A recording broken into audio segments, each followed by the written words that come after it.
show. Just to let you know. That's right. Well, hello, Larry. Tonight at Larry's, we are honoured to introduce the legendary London B-boy, Dolby D. Finally, this is Dolby D, and he's performing some footwork and a head spin. Cause I'm Dolby D. That's right.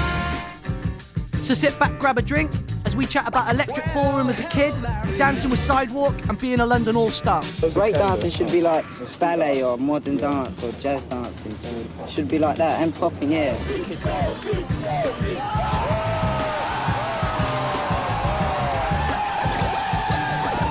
is the Larry Show. Dolby D, Just to let you know. also known as the Boy Fresh, the original king of London town, as I like to say. What's going on, bro? What's up, Samo? You good? What's going on? Yeah, what's it all about? So let's take it way back, man. Let's go to the very beginning. Okay, well, I'm from Trinidad. I was born in Trinidad and Tobago, in the capital, Port of Spain. I came here when I was 6, and then when I was 12, I moved to New York, and I stayed there for a year. And then I came back, and from when I was in New York, I was just, that's what they listened to, that's the music. It really caught me, it really shaped me. Before that, I was listening to more reggae music and hanging out with reggae guys and sound systems. But I never seen breaking. But as soon as I came back from New York, I swear it must have been like a week, 2 weeks at the most I've been back, yeah? And I've seen it, top of the pops from here for the first time. And I was like, oh my days, I just got back from New York. I never seen none of that going on. What's going on here? Anyway, I've taped it the next week. And then I've just been practicing, just been on it in my bedroom, just on it, mashing up myself and just on it. People that I hang with at the time did not feel that type of vibe. Now I'm getting to meet and talk to different kids at school because some different kids are into it, and this one kid knows like the shiznit apparently. He's been to there. Like, how did you get in the club? But he was like 6 foot then anyway, do you know what I mean? And looked older, so you can see why. But anyway, Yeah. he happened to get into these clubs. Like, this club they used to go on about, nah, electric ballroom is the club. That's where all the wicked dances are. And that would have been the jazz as well at that point. Yeah. yeah, as in the soul and the jazz, exactly. They wouldn't let me in. They wouldn't let me in. They wouldn't let me in at first, obviously, because I looked too young. Yeah. Yeah, and I was, but I really looked young. But I was with for like about 15 months and a few girls, like loads of people. And then they was like, yeah, you're coming in. Like, it was like first day of summer holiday, yeah? They're like, nah, you're coming in. And to me, it was like just going up West End for the first time. Like I said, I'll come with you for the trip or whatever, but I know I'm not going to get in because it was like an all-dayer. But if I don't get in, I'll just go home. It's no big deal, but it'd just be cool just to even do that. Do you know what I'm saying? And I was already started on my trip, on my journey with the whole breaking. So I was getting there, I don't know, maybe 6 months, a year at the most, but maybe 6 months, so whatever. And he said he's not coming in, so everyone's boycotted it. Yeah, well, none of us are coming in then. Yeah? And they've all gone down the way, but we're standing there and the entrance is sort of there still. This is Electric Ballroom, Camden Town. It's still there. Yeah? So he's waiting. Man's just getting nervous. Certain man's broke camp, like, nah, man, I'm going in, man. Too much girl in there. Certain man's broke camp, but most man stayed with me.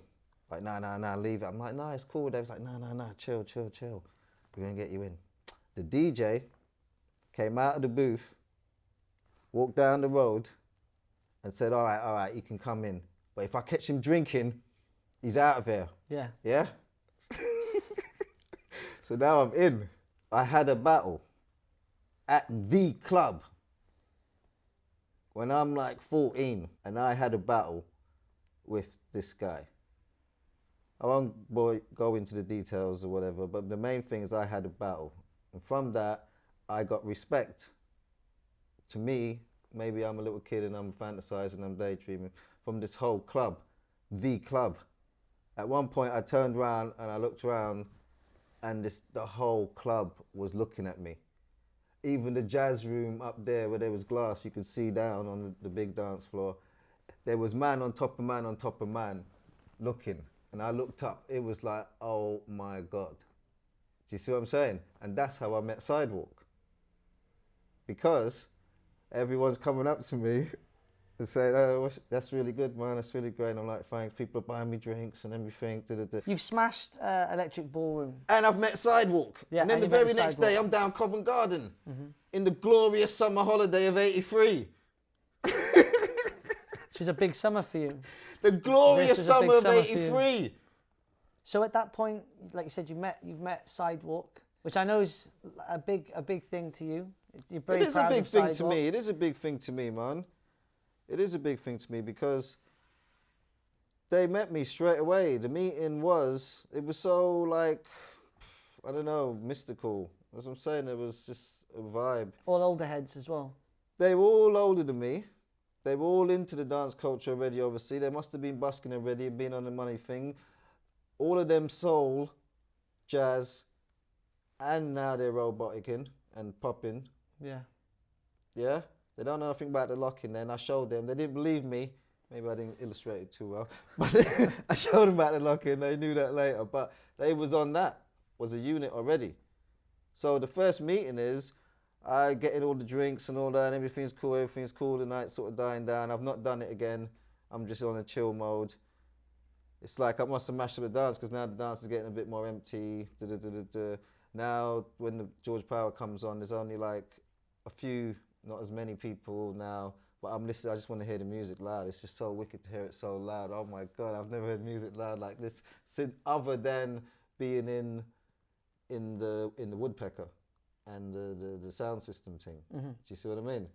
But hearing my new type of music loud, it's like a trip for a young kid, if you see what I mean. Yeah. So that was just fun. I'm milling around, and I see this guy and he's roboticing and whatnot. And I've gone up to him, I'm like, hey, you're really good, man, I like your style. And I really genuinely liked his style. And that was Dennis Charles from Sidewalk. Okay. DC Rock. Yeah, you see him on Blue Peter, the tall guy. He's like, you're really good. And I was like, oh, thanks. He said, oh, where you from? Everyone that knows, guy, where you from? America. And I'm like, no, I'm from South London. South East to be precise. And he's like, come, let me introduce you to some people. And he's introduced me to Jeff Ishmael, which is Def Jeff, but he never liked that name. He just liked Def Jeff. I got you, Jeff, yeah, right? There was Michael Forsyth. There was Richie Rich. And there was another guy that used to be down with us. I think his name was Michael too, but I can't remember. I forget his name. And then there was Ishmael, Jeff's brother, yeah? And I've met them like, hey, they go, and they're like, oh man, you're doing the mad thing. That was cool, just like, nice to meet you, And they're like, oh yeah, we make money from dancing, man. You can make money. So if you come with us, you can make some money dancing, You come along, and it's like I said, it's like the first or second day of summer holiday. It's like the next day, it's probably like the Saturday, like an all-dayer.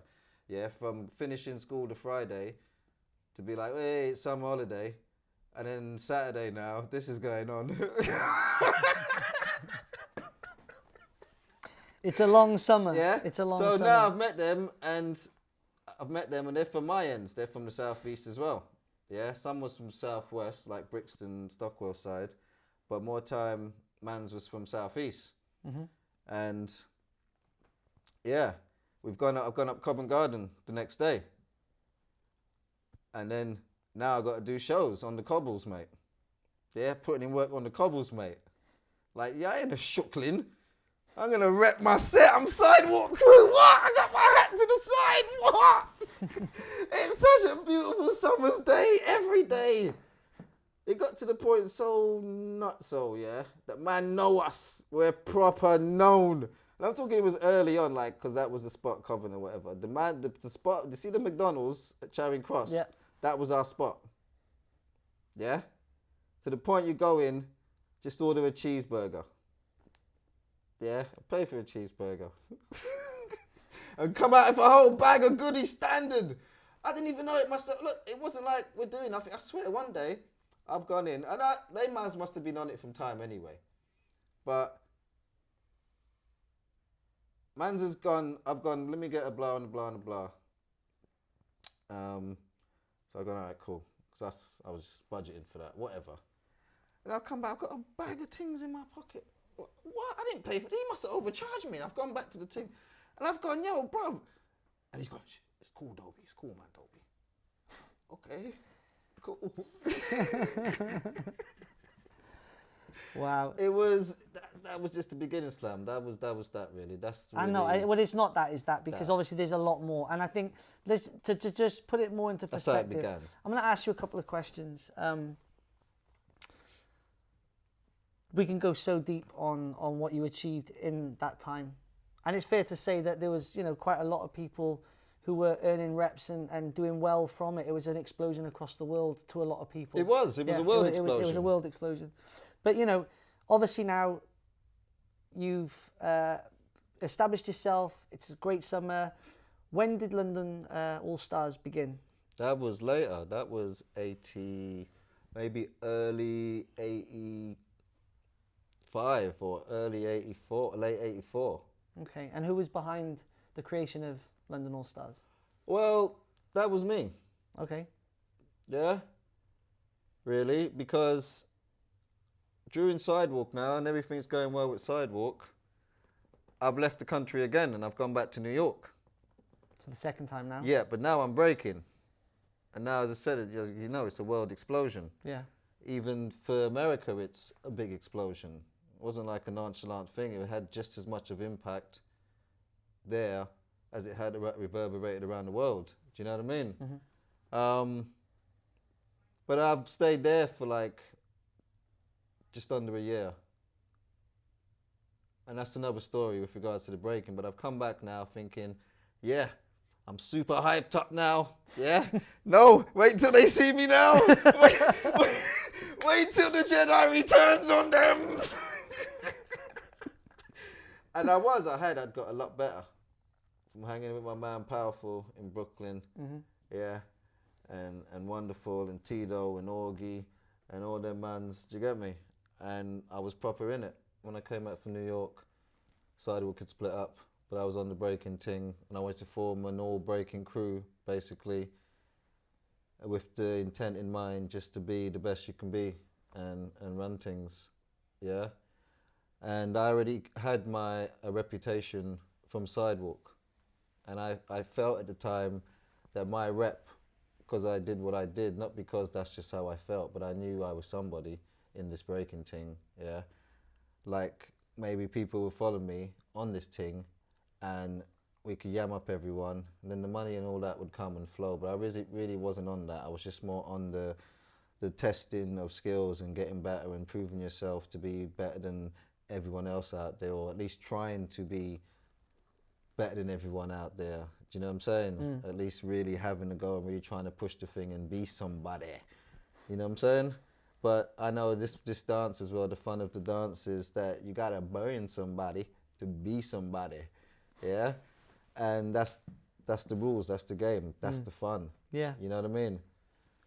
So London All Stars now, I meet one friend I was cool with still from Sidewalk at the time, and he was on the thing, and he helped me introduce me to certain people, because like a sort of year is still a long time in those days, especially for that age as well. Things change fast in London town, do you know what I mean? It didn't change too much, but things had changed really fast. Even when I went back to New York second time or whatever, it had changed slightly, you know what I mean? It's just different vibes, different people move on or whatever. Yeah.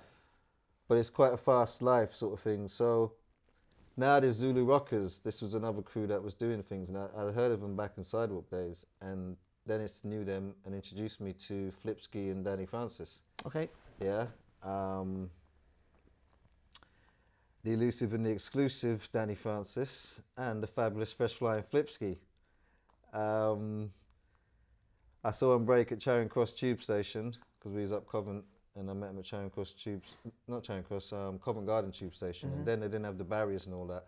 So there was a lovely bit of marble floor. That used to be a lovely little bit of real estate. Trust. For breaking and practicing, do you know what I'm saying? and he did a little thing for me. And I was like, oh, wicked. I did a little thing for him. He was like, cool. And we sort of had a little exchange. But more time, I think he broke once. He just broke once. And I was like, yep, he's in.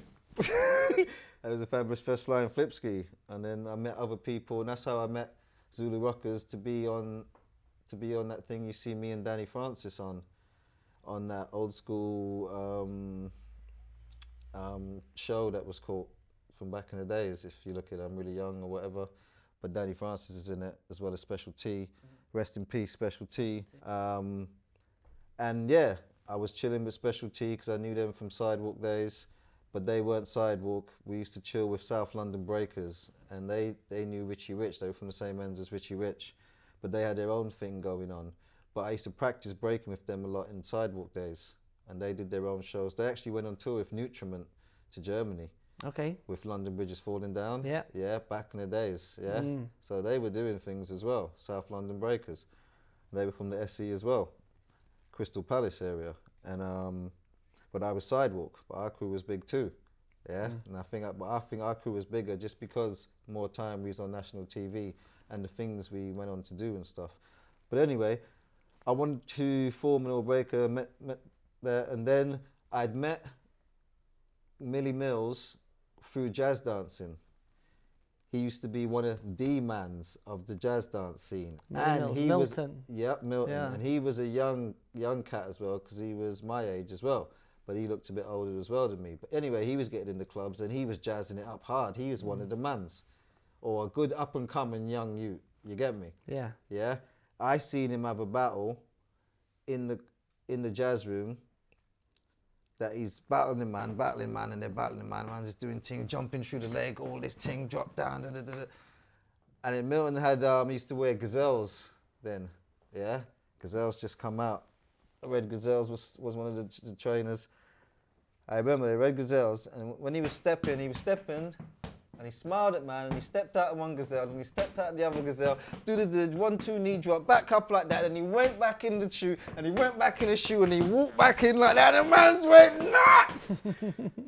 I started chatting to him, like, yeah, because I knew he was young as well. I was like, yeah, you're good, man, you're wicked, man, you should teach me some of that, because I used to love the knee drops and stuff. Yeah. And I loved the fast footwork up top, like top rocking. It wasn't top rocking, but I liked what they were doing up top. Big energy. I really loved the big energy. I really loved the knee drops and the speed and the accuracy and the style. It was really something that I felt I could get a vibe from. And I was like, you got to show me some of that. Let's hook up. You show me some of that. And he was like, you show me some breaking, yeah? And I was like, yeah. And then we just hooked up like that. And we was doing breaking and jazzing a bit. But then even we was just sort of like, let's just break. He showed me a few moves and stuff, but it was more time, let's just break. For me and for him, because he's come for the breaking, I'm sure he's jazzing. He's already a good jazz dancer, and he's jazzing and doing whatever else he's doing, I don't know. But that's how I met him. But he was just learning to break then. I was already quite accomplished then. He was just learning as a jazz dancer, if you see what I mean. He was also learning from a lot of other people as well on the scene. But he was still learning from me as well. And one day he backed me in a battle.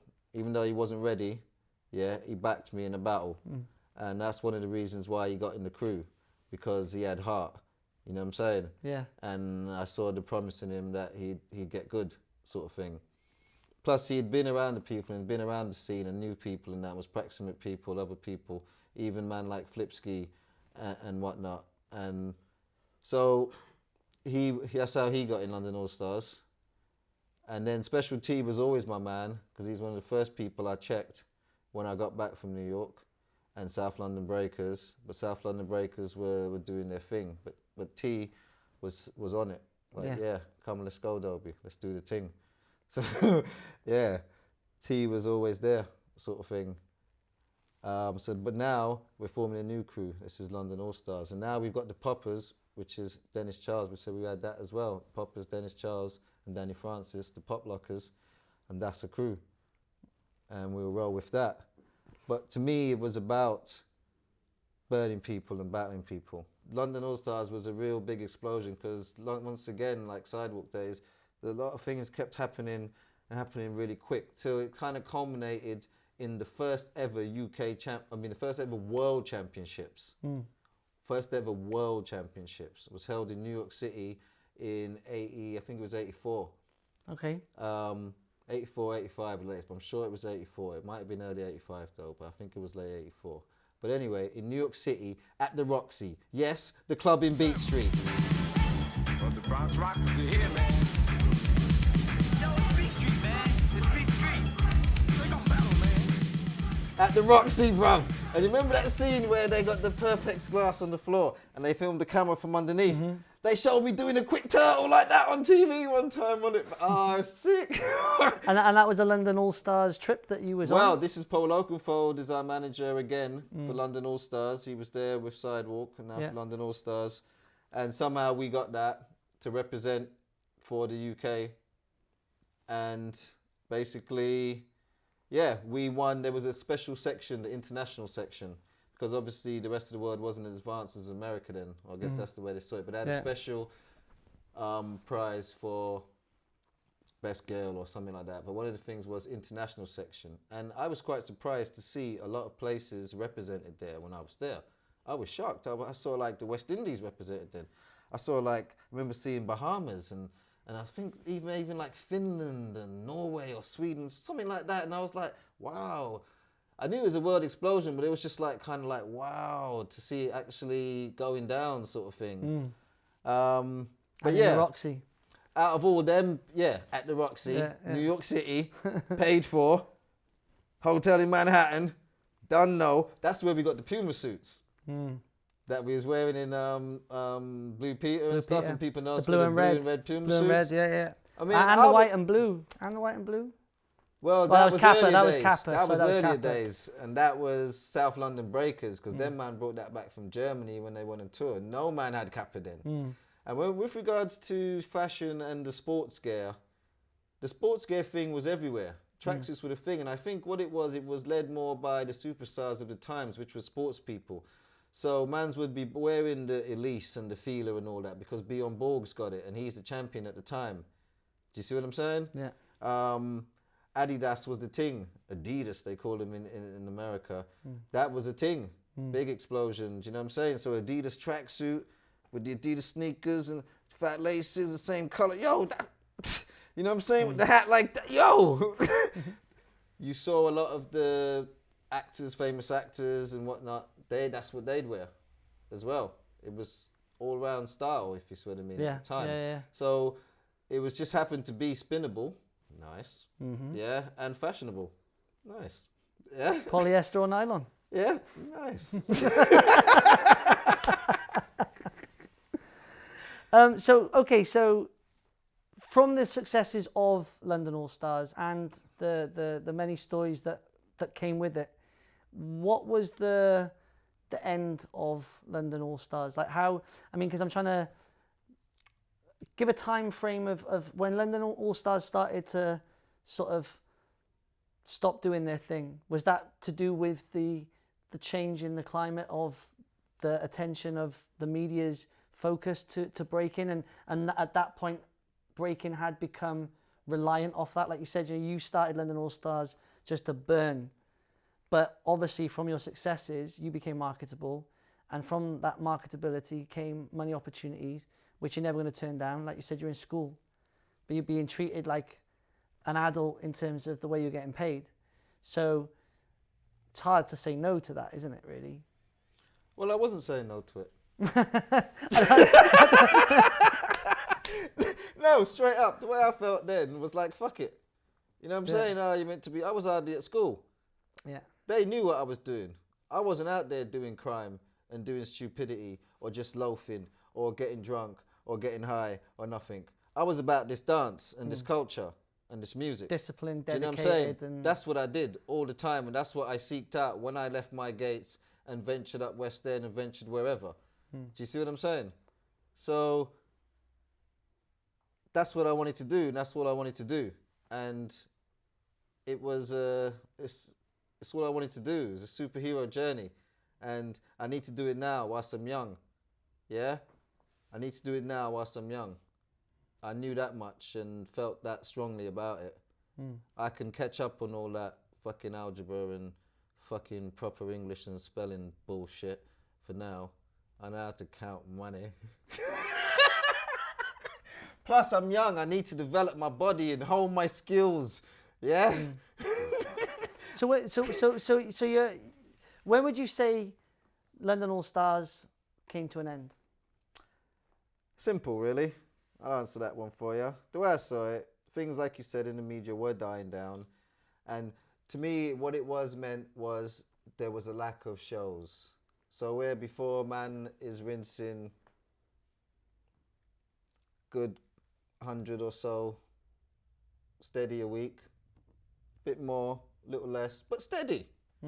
Yeah? Till where weeks go by, nothing. No. Maybe months go by, like, rah, nothing. Yeah? But mans ain't training, mans ain't hooking up, mans ain't really on it in terms of a crew thing, really. Because we was all really from different ends and we really met each other to do this thing. And they made it quite clear from day one, they trying to do this thing and make a money. Yeah? And you know what? We ain't even going to do this thing. Yeah, really. We're not even interested. Unless you can get the old manager, Dolby. Old manager says, Dolby, I'm not on that no more, man. I've moved on from that. Yeah? Okie doke, yeah? Funny geezer, yeah? But he's always taking a piss, yeah? You still doing that, Dolby? Yeah? I'm like, yo, come on, man. It's going to be good, man. It's still happening now, man. It's going to be big, man. It's going to be bigger than it. He's like, all right, I tell you what, yeah, there's a competition at Lyceum. Yeah? If you win that, I'll be a manager again. I'm like, oh, man, come on, man.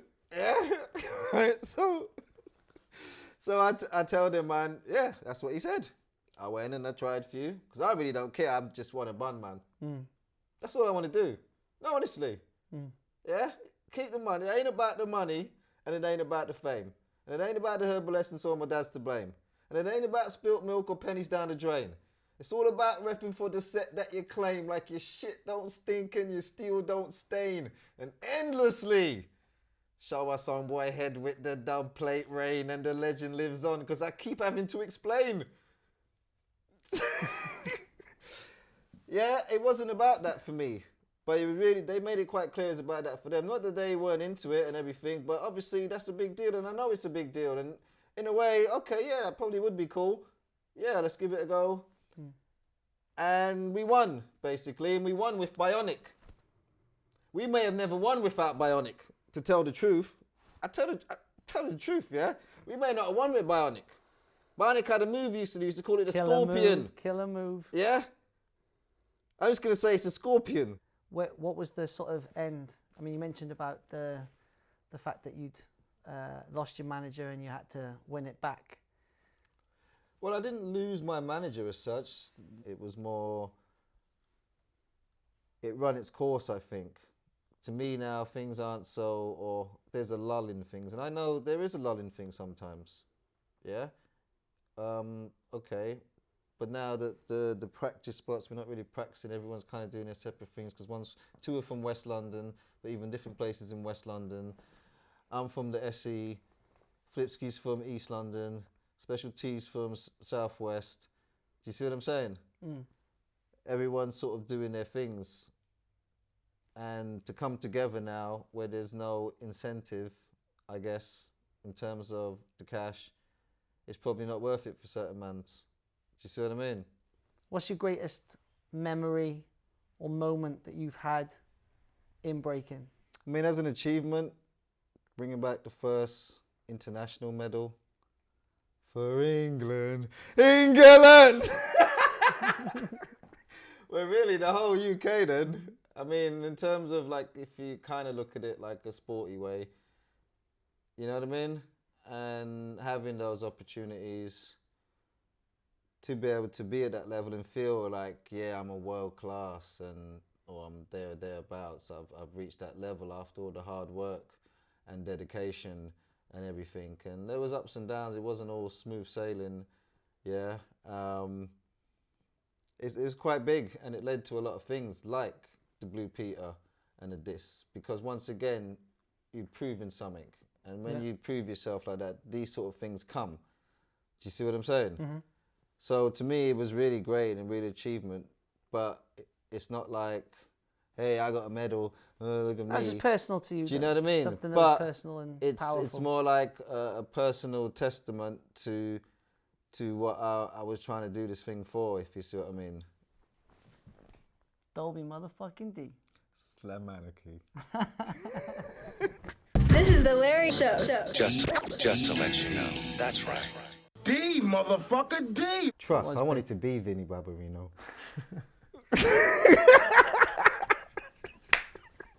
La-di-da-di. La-di-da-di. La-di. La-di. La-di. La-di.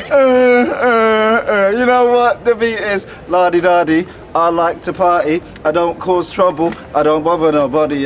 Just the man that's on the mic. But if you put your hands on me, we gonna have to fight.